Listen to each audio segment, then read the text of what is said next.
Basement of La Penta. This is WICR.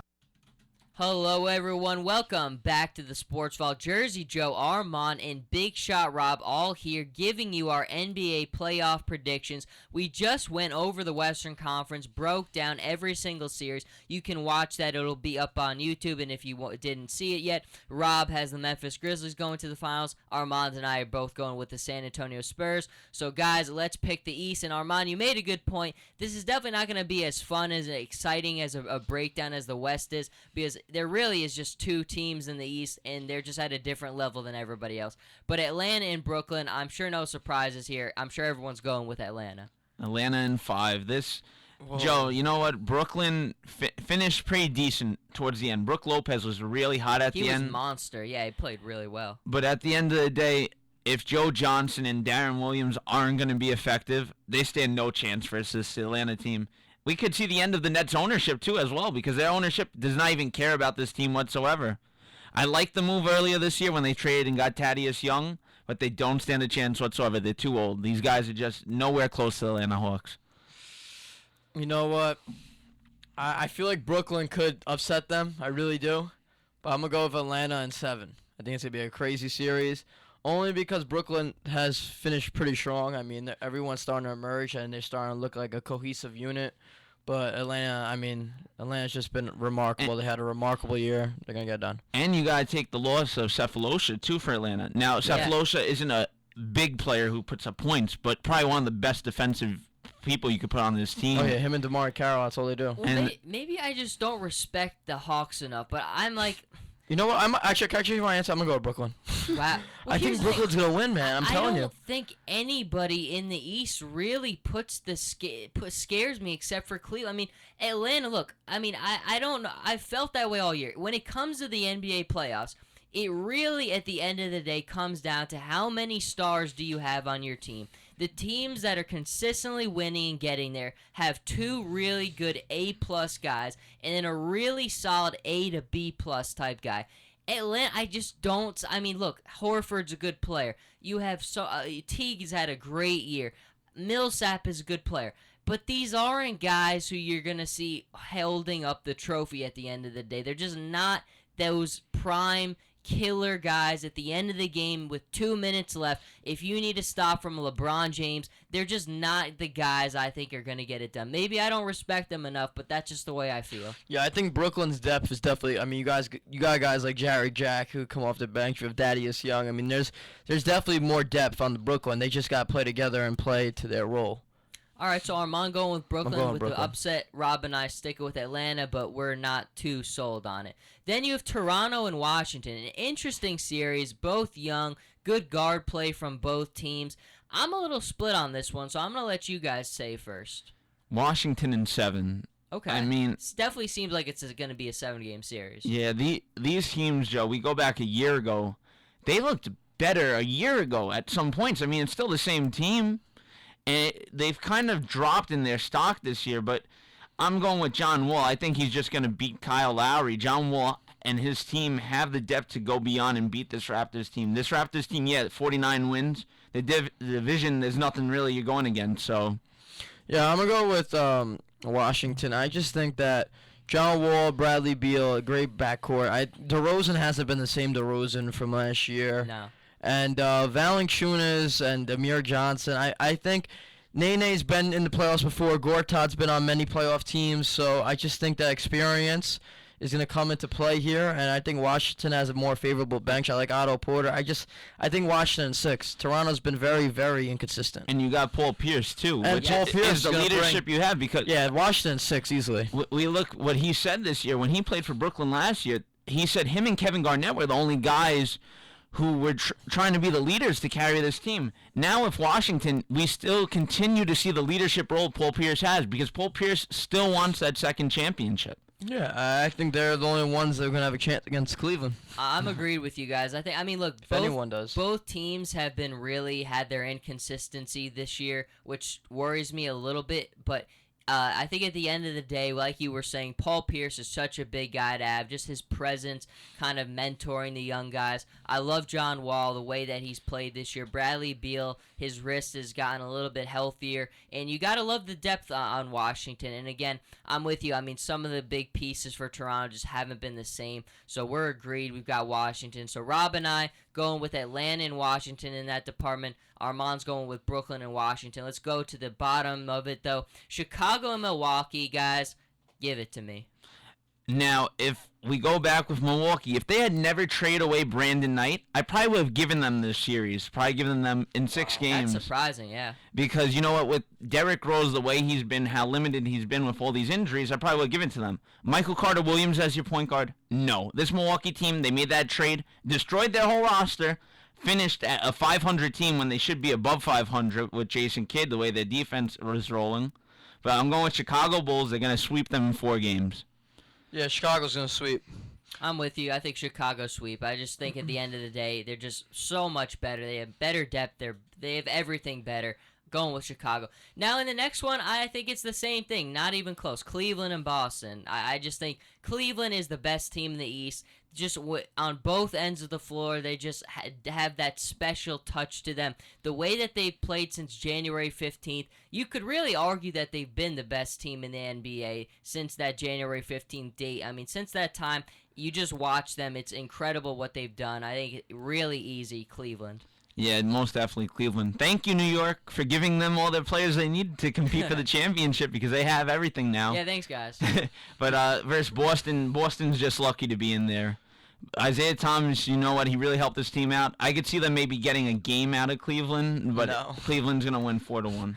Boston, first time they've been here since they lost all their fountain of, franchisement players. Now, Cleveland's gonna steamroll right in there and gonna win each game by 10 or more.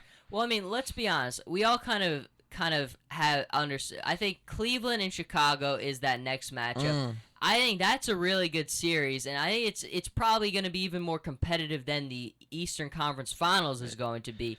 Is Chicago going to give them a little bit of trouble, you think?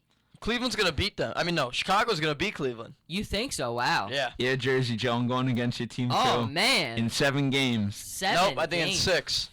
Listen, Jeez. Chicago has Pau Gasol, and that was the missing piece they needed.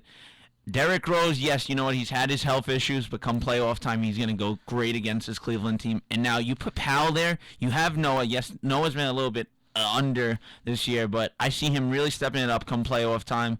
Butler's going to have a great series, and arguably this is going to be what the playoffs is all about. This series right here.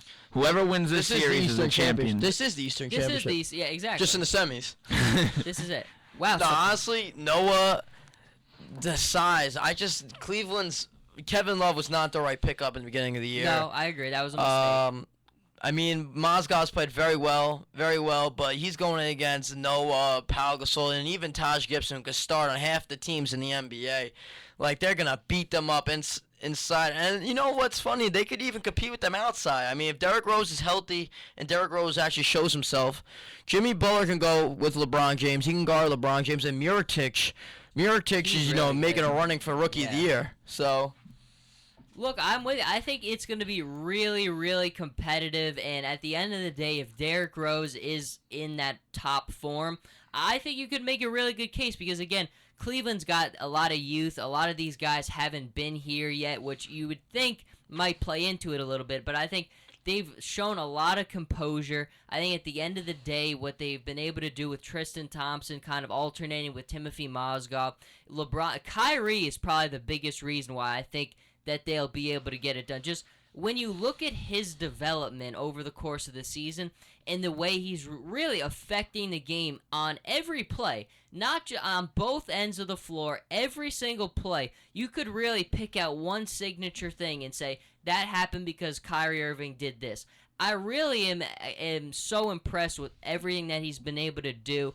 I think Cleveland does get it done, but of course, you're looking at a 7-game, 6-game series. This is going to be a grind, a brutal series, but I think they do get it done. I tell you this, if LeBron was still in Miami, they would have won because this Cleveland team has too many flaws in their system. I mean, it's not the same. I feel bad for LeBron, but Oh, if We'll he was see. in Miami this year, Yeah, if he should have stayed with Miami. you think he should have stayed in Miami? Yeah, he would have went to the championship. I disagree. I think that team was just disastrous. Well, you know what, Joe? I would actually agree with Armand on this one because you know what? The emergence of Whiteside. Now imagine, Yeah, oh my God. imagine Bosch doesn't go down with the injury, and you have him and Whiteside. You have Dwayne Wade because Dwayne Wade was really healthy this year, and LeBron. That's a top four team, top four rotation you have to worry about going against, and I think LeBron would have easily won it. And they still could have got Dragic at the trade deadline. Yes, they wouldn't have Luol Deng because Luol Deng was Well, he had a was terrible behind year anyway, LeBron's contract. You know, they had money to spend, but they could have still got Dragic. I mean, this team, Miami would have won the championship. Well, I definitely agree. Whiteside for sure was the missing piece that they never had a guy like Whiteside during LeBron's time. But I don't know. When I look at the point guard position, clearly Kyrie is the best point guard LeBron's ever played with. Oh, In terms of center, I don't know if Timothy Mozgov is much of a. I mean, clearly he's played really well. I don't know. I still think it was the right move. Miami just still worries me with McRoberts, with his health, with how he went down this year. Some of the guys that they had, I don't know. I'm not as optimistic on that front as you guys are. But let's get back to this for a minute. So you have Chicago beating Cleveland. So do you have Chicago getting to the NBA Finals? They would either play. Yeah, I think Atlanta it's or Chicago. Washington. I think it's Chicago and Washington. And Chicago, Chicago's Washington. gonna win in 5. Okay. I'm going to go Chicago, Atlanta, and Chicago's going to win it in 6. Okay. I've got Cleveland and Atlanta. I think Cleveland probably wins it in about 6. So the both of you have oh, I'm sorry. Give me a recap. In your NBA Finals from the West, from the East, recap it for me. Who do you both have? I have Spurs in Chicago. I have Memphis and Chicago. Okay, and then I have Cleveland and San Antonio. So, Rob, you take the floor. Who's going to be crowned our NBA champions this year? The Memphis Grizzlies. Okay. I know I'm crazy. Good start against his ring. Oh, Rob, I love Armand's you. happy.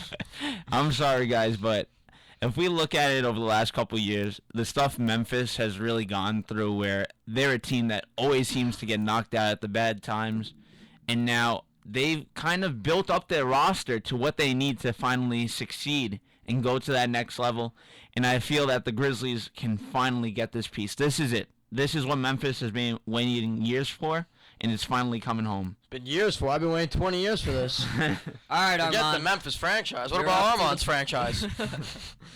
Who's winning this year, Armand? Spurs in 6 against Chicago. I think Chicago's gonna play them good though, real good. And just so you got them winning their second title in a row. Wow. Yeah. Not bad at all. Obviously, I just got to go with Cleveland. Being the unbiased LeBron James super fan that I am, I think it's going to be a 7-game series against the San Antonio Spurs. But I think at the end of the day, Kyrie Irving and LeBron, Batman and Robin, the dynamic duo, are going to find a way to get done. It's going to be a lot like. Honestly, I think it's going to be a mirror image of what we've been seeing, what we saw not last season, the season before, 7 games between the Spurs and the Heat. I think this is a lot like it. These guys for Cleveland, the youth, it's going to show at points, but at the end of the day, King James brings them home. I have the Cleveland Cavaliers as our champions. Armand is going with the San Antonio Spurs, and Big Shot Rob going with the Memphis Grizzlies. Hopefully, Big Shot Rob's the right one. I don't care about Joey and I. Well, Let's look, hope you're the right one. If Rob could very well be right, folks. He picked the Pelicans to get in. That's why I'm with the going with eighth them. Spot. Rob has this uncanny ability to predict the future. We're gonna actually have a show for Rob coming up soon, where he'll predict all future events, not just sports. Yes, everything. Rob. Who is Kilo Von? Rob will tell us coming up, though, folks. But that is going to do it for this episode of the Sports Vault. A big thanks to Armand for coming in and joining us. A lot of fun. Broke down Star Wars at the top of the show. Talked NBA Finals. You can't get much better than Star Wars in basketball. Only for the Godzilla's mentioned, Joe. Oh, well, Armand, I mean, there's a show behind us. Don't get me started on Godzilla. We'll be here another hour. But, everyone, thank you for listening. Have a great weekend enjoying the NBA its playoffs. Should be a lot of fun.